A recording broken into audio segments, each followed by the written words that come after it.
Hello, cook and ടെക്കിൻ്റെ ജന്തുലോകം part 2 വീഡിയോയിലേക്ക് എല്ലാവർക്കും സ്വാഗതം. ഭൂമിയിൽ നടക്കുന്ന കൗതുകങ്ങളെക്കുറിച്ച് നമുക്കൊന്ന് നോക്കിയാലോ. സതേൺ ഹെമിസ്ഫിയറിൽ കാണപ്പെടുന്ന മനോഹരമായ ജീവികളാണ് പെൻഗ്വിനുകൾ. പെൻഗ്വിനുകൾ പല വലിപ്പത്തിലും ഉണ്ട്.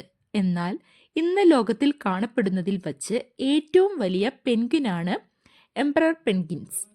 ഇവർക്ക് ശരാശരി 1 മീറ്ററോളം ഉയരവും 25 കിലോഗ്രാമോളം ഭാരവും ഉണ്ടായിരിക്കും.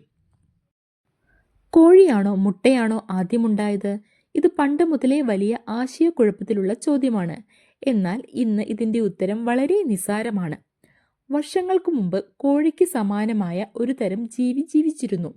ഈ പക്ഷിയെ പ്രോട്ടോചിക് എന്ന് വിളിക്കാം.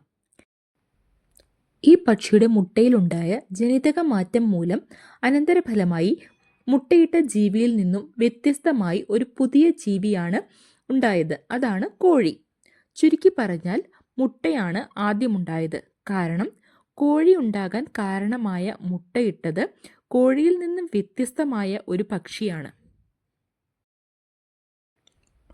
ആടുകളുടെ കണ്ണുകൾ ശ്രദ്ധിച്ചു നോക്കിയിട്ടുണ്ടോ?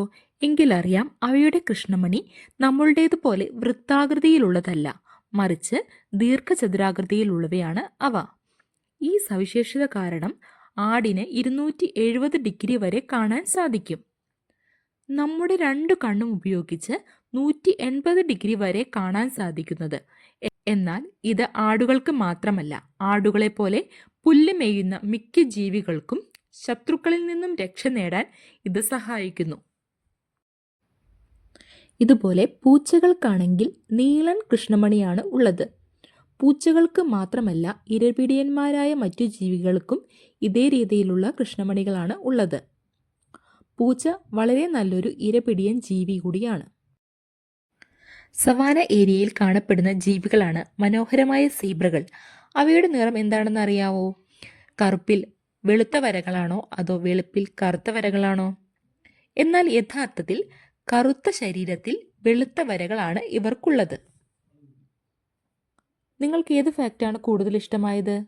വീഡിയോ ഇഷ്ടമായാൽ ലൈക്ക് ചെയ്യാനും ഷെയർ ചെയ്യാനും സബ്സ്ക്രൈബ് ചെയ്യാനും മറക്കല്ലേ. താങ്ക്